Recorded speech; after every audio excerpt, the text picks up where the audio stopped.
Hey guys, welcome back to my channel. I have my first person here. I'm so excited. Do you want to state your name for everyone? I'm Tyreek Howard, And also known as Rick the Don. Rick the Don? Rick the Don. Okay, is that like your Instagram at name? That's my stage name. Stage names? Oh, so you're a comedian. Yeah. Okay, so do you want to tell everyone a little bit about yourself and like what you do? Yeah, well, as I said before, my name is Tyreek Howard. I am from Newark, New Jersey. Lived there for first 13 years of my life, then went to Milton Hershey School where I met your host, and went to college for 3 years. Found out that it wasn't for me. It only took me 3 years, but here we are, and I found my passion. And yeah, I'm a aspiring comedian. Right now, because of the whole epidemic and whatnot, I can't get on stage, but I'm still making my skits and videos, and yeah. And so where can everyone find you at? Like find your business, your information. Well, on Facebook, Tyreek Howard. Okay. On Instagram is Rick the Don, spell RIQDADON with an underscore. Other than that, I haven't started a YouTube channel yet, but I'm just trying to build my following. Definitely. So when you do, I'll definitely have that link in. But for now, I'll just attach, guys, out for you guys who's viewing, I will attach his social media links in the description. Right. So let's get to today's topic. What are we talking about today with you? Toxic masculinity, especially in the Black community. So we're talking about. All right. And are you referring to men or women? Men. Men. Okay. Yeah. You tell me. Like, what's up? What do you feel? What do you feel about it? So, what I mean by toxic masculinity in the Black community is just that too often us men have a warped picture or view of what a man is supposed to be. We have too many guidelines, too many boxes to check, too many stereotypes that we've been following that we believe is to be what a man is supposed to be. Too many times we stray away or don't do things or say things in fear of being labeled as feminine or gay, and it's just not necessary. And those things, those type of mentalities, that mindset sometimes bleeds over into our actions and how we treat people, how we treat women. And I guess me talking about it is me attempting to enlighten people, maybe inspire people to, break out of that shell, just do better, Yeah. And oh gosh. You've touched on like so many things. Like I don't know where to start. So let's just take it back a little bit when you were talking about they have so many boxes to check, and you're talking about like standards that they have to meet. But who are making these standards for these Black men? I think these standards are being created by us as we go along, kind of making it up as we go. Black people Black people kind of put that pressure. We put that pressure on each other to act a certain way, be a certain way, because we live in a certain, what is it, like a certain type of community, or is it just because we're simply Black, we have to act a certain way, be a certain way? A little bit of both. Only because I say that because we influence each other so greatly, and definitely in this age of social media, whatever has the most likes tends to be the direction that a lot of people go. Also, a lot of our culture, just being the way we're brought up, is also it has a lot to do with it. A large percentage of us are raised by our mothers, and that percentage of people tend to have one way of thinking as opposed to other people who may or may not have dad in their lives, or depending on whether or not they were brought up in the suburbs or brought up in rough neighborhoods. We all have separate views on what it means to be a man, and there's no set way. I agree. But Yeah. you know, we got to stop pressuring each other and trying to force our image of what a man should be on other folks, if that makes sense. I'm following you, but like, do you think that it kind of sounds like what you're saying is there is no definition of being a man? It sounds like it's kind of like case by case, like it's, I don't know, because like I even I find myself Mm-hmm. expecting things of, my boyfriend to do, like, oh, you're a man, you're supposed to be doing this, you're supposed to be doing that. Like, I'm always like, I'm part of that, like you said, Mm-hmm. we kind of are hard on each other. We're so hard on the community and our expectations, and I can't say, oh, can't pinpoint it and say, oh, this is why, but I know that Black women, we play a role in breaking our men, making Mm-hmm. them feel like they're not men, because we have these ridiculous standards that we don't meet ourselves, or Mm-hmm. that we do meet, but we're not helping each other meet them. It's like, well, Right, right. we're kind of quick to tear each other down versus helping each other, which is what we're supposed to be doing. We're supposed to be uplifting each other. But so do you think that there's a certain, I don't know, I guess, do you think that there is a definition of being a man, or is there a separate definition of being a man versus being a Black man? I think that the two aren't necessarily like mutually exclusive. I think there is a definition of being a man, but honestly, it falls along the lines of just being a good human being, or being a regular adult, taking responsibility, being accountable for your actions, trying to provide, but all that can fall under just being a regular adult, because there are single people out there in the world that have to still pay their bills. There are single people out there in the world that have children without a spouse, so they still have to take care of their kids, still have to provide. So like, it's not necessarily like a one size fits all, but I think the difference between what being just a man and being a Black man is just a added sense of pressure to succeed. We have so many things that could go wrong in life, just being Black, that being successful, staying on our P's and Q's, and just not falling into the traps that we can easily be, that we can easily fall into. And that's what I was going to ask you too. Like, what makes it harder?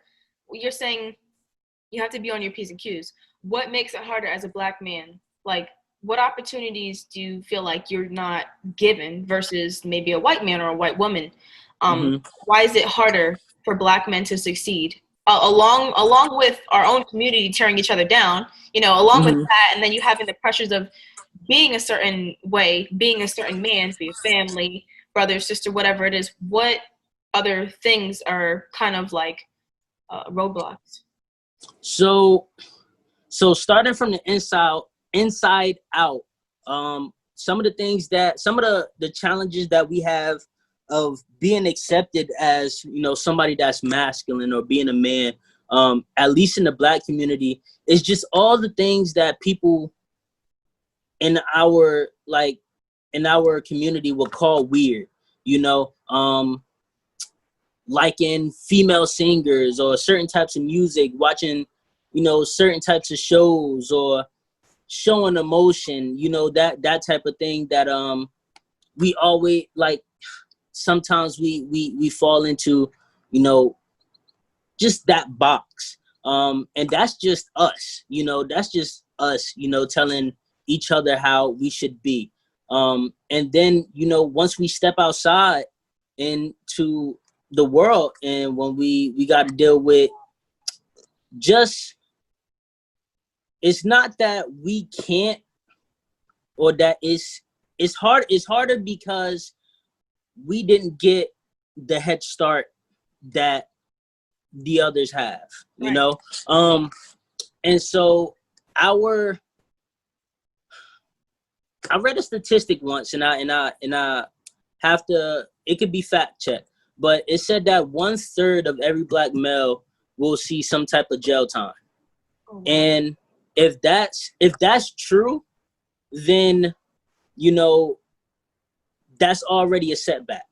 Boom, 5-yard penalty. There's already there's more white people than there are black people, so already competition stiff. You feel me? Just to do regular things. Right. So that's another 5-yard Good penalty. job. Exactly. Getting jobs, and then it's hard. Code switching, right? Yeah. Code switching from, you're with your friends, or how you act with your friends, how you act with your, versus how you act with your parents or other adults or out inside in public. Exactly. Yeah. Got to switch it up a little bit. It can also be the same when, we're outside in the real world, because I act one way with my black friends or, my black family. But I might have to tone it down a little bit when I'm out in PA or just out with, my white friends or just white adults. Do you think that black men, or I'll even go a step further, black people aren't given the tools to be taught how to code switch?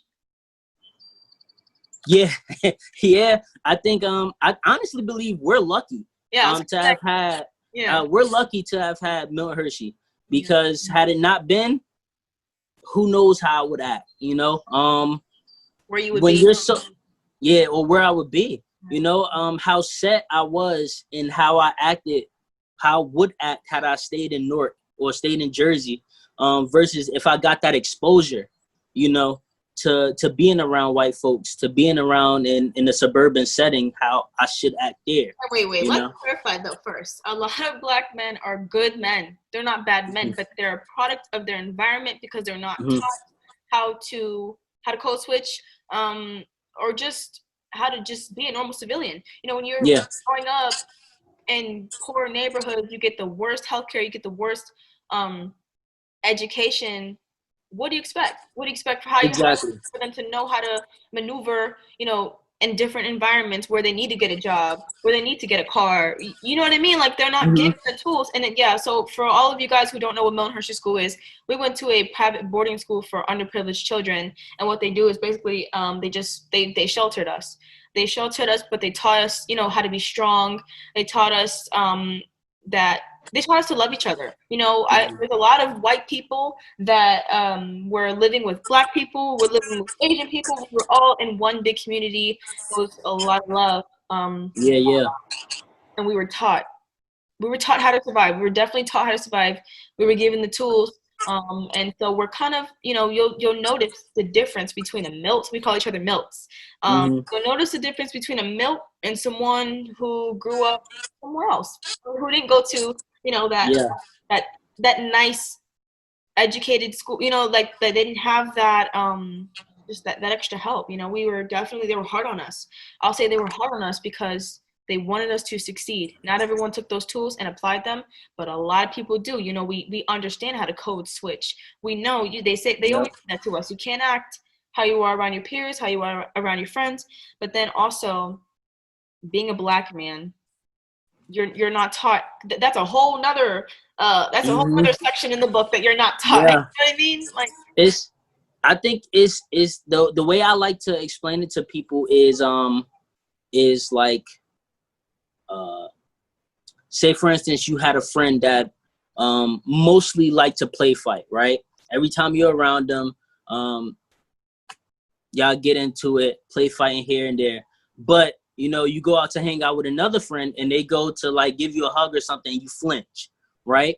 So the way I think that metaphor is also a metaphor for how I learned to code switch, because in Newark, I was always on guard, don't go down this street, be home before the street lights, no, you can't go to the chicken shack right now, the sun going down, you know, that type of thing. But then all of a sudden, you know, I'm in Milton Hershey, I'm in Pennsylvania, I'm in this suburban area. I don't have to be on guard. I don't have to look hard. I don't have to look unapproachable. I don't have to, you know, be mean to people or not give eye contact. You know, though that set of standards is not the same as back home. And so that's definitely what Milton Hershey helped me with. And that's what I think a lot of black men, they don't have that skill, you know, all they're stuck in that set mentality. So like they spend 18 years being this way, and then all of a sudden they going out, you know, trying to find a job or going away for college, and all they know is hostility. But you know what it is? Like I said, they're not bad people, but they're just not Exactly. taught. They're not taught anything else, and they're protecting themselves. Because if Exactly. you know, you're only gonna go with what's safest. You're not gonna, you know, you're not gonna want to step out of your comfort zone. You know, Mm-hmm. but we mistaken these people for criminals, but they're not. They're black men. They're just not being taught. You know what I mean?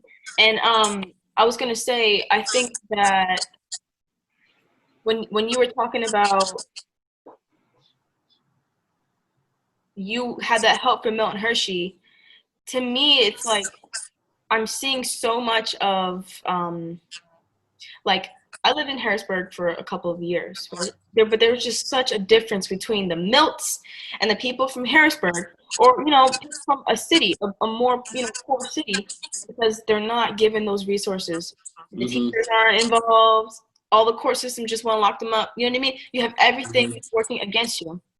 Not only is it just hard to just be black, but it's hard to want to come out of that. You know what I mean? But then also, Mm-hmm. if they feel like they can't be themselves, that's also leading to like psychological issues. Like Yeah. I wonder what the stats are, right? For black men who are locked up for a long time, I wonder, you know, where their psyche is at, like when they get out. I wonder, like, Yeah.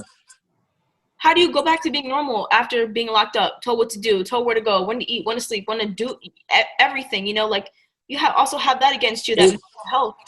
and that's why you know there are a lot of convicts who are repeat offenders, because you know they mess up, they go away, and there's no real reform in the prison system. They come back out and they still have the mentality that they did when they went back in, you know, I mean, when they went in the first time, you know. And so like it's hard to break out of that cycle. And just I think mental health in general is just not taken seriously enough. But that in and of itself is just a world of another video, you Yes, know. but when we're talking about black men, Mm-hmm. they are, and you know, I feel like they're the bottom of the bottom of the totem pole, because you know, going through all the races, all the people, all the faces, whatever it is, black men cannot be vulnerable. They cannot be emotional because you're a black man. You have so many expectations on expectations, and you can't. You know what I mean? You can't be yourself. Then yeah, you're in Mm-hmm. that box, and that's harmful. That's harmful to your brain. Yeah. Harmful to That it's always when you know they go to step out that box that somebody punches them back in, you know, like your feelings are for girls, you know. And feelings are for everybody. Like we're all human, dog, you know. Like some people are just a little bit more emotional than others, but yeah, like with black men, you know, it's no surprise to me at all that black men would somehow end up being violent because of suppressing all the emotions that they have. You know, they're told not to cry, man up, you know. How many times I've heard that as a child is uncountable, you know. Just over small stuff too, you know. You're complaining, instead of, hey, use your words, tell me how it is, just man up, you know, do this, you know. It's just all those small things that add up to big potatoes later on in the future, and then people are confused as to why, you know, they act a certain way or think a certain way. And it's like everybody contributes to it. And of course, you know, we have our own accountability. Like we're the only people that can control us. But at the same time, you know, we can't ignore that external factors does factor in, you know, to the personalities and the growth of a human being. You know, I love So that you chose this topic because, like, out of all the things to talk about, you talk about this, and even by us just talking about it, it brings awareness. People are like gonna be like watching this, be like, "Wow, like they're right. I never thought about that." Like, yeah. is even helpful to like Black women. Like, don't be so hard on your men. Talk to them, understand them. Like, you know, get to know what's going on inside their brains instead of saying, Mm-hmm. "I need you to be this way. I need you to be that way." You know what I mean? Because we're Mm-hmm. tearing each other down. We're tearing each other down, and there's Yeah. understanding. And us talking about this brings so much awareness, and it could help. It really could help. Like, you know, someone that may be out there watching and be like, "Oh, maybe I need to." Maybe, you know, I need to sign my man up for counseling. Maybe he needs help because he doesn't know that it's wrong to be this way, Mm-hmm. you know? Mm-hmm. It's okay to have standards, right? I Yep. want that. I Make want definitely, that clear. definitely want that. Definitely want that known. It's okay to have standards. Um, what is not okay is to have expectations on someone's personality. You know, in how you would want them to conform to make you comfortable. You know, it's way too often that, like you said, you know, like going into a situationship or relationship, whatever, that all of a sudden, you know, you have certain expectations of how you want them to be or what you want them to do. And maybe they've been taught that way. Maybe they haven't. Maybe they have a different, you know, set of values or morals that prohibits or encourages what you want. You just don't know. And until, you know, like, until Black men are comfortable just legit just being themselves and liking what they like, you know, we won't be able to have those sit down conversations. There's work on both parts that need to be had. You Yeah. know, not enough conversations.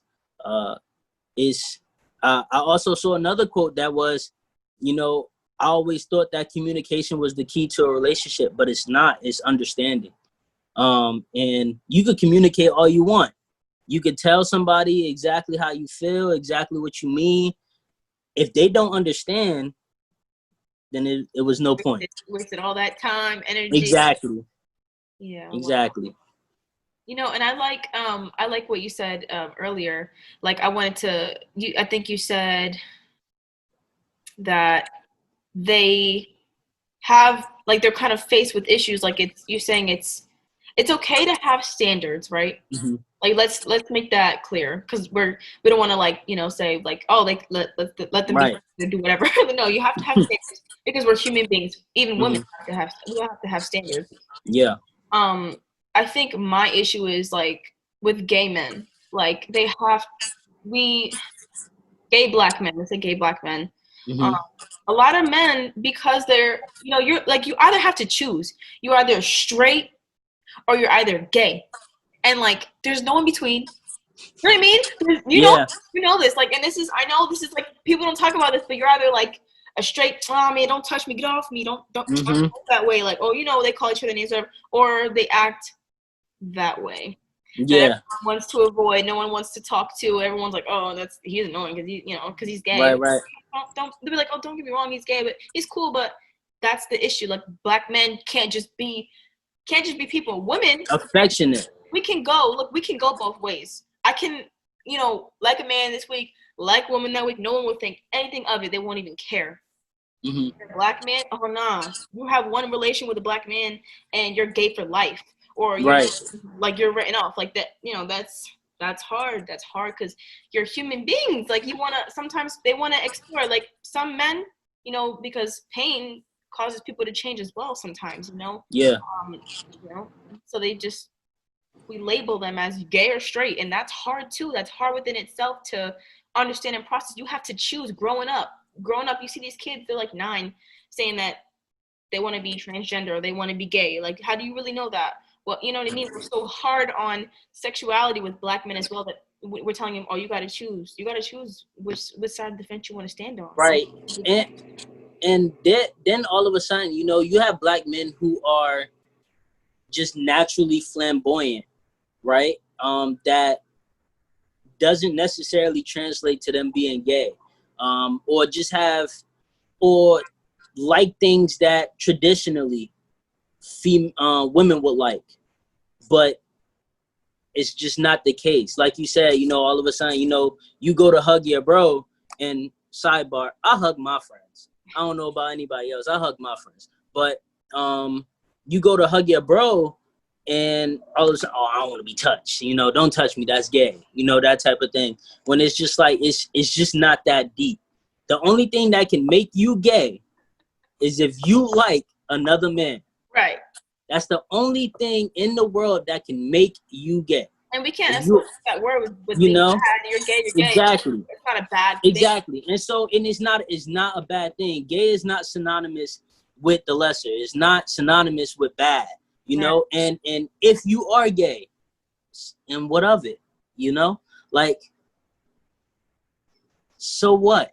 That you feel me? That shouldn't take away from the value of this person. You can still be friends, you know, with this person, with straight people, and those straight people not be gay. Let's be specific. If you are a gay black man, it is okay. It is okay. Yes, that's okay.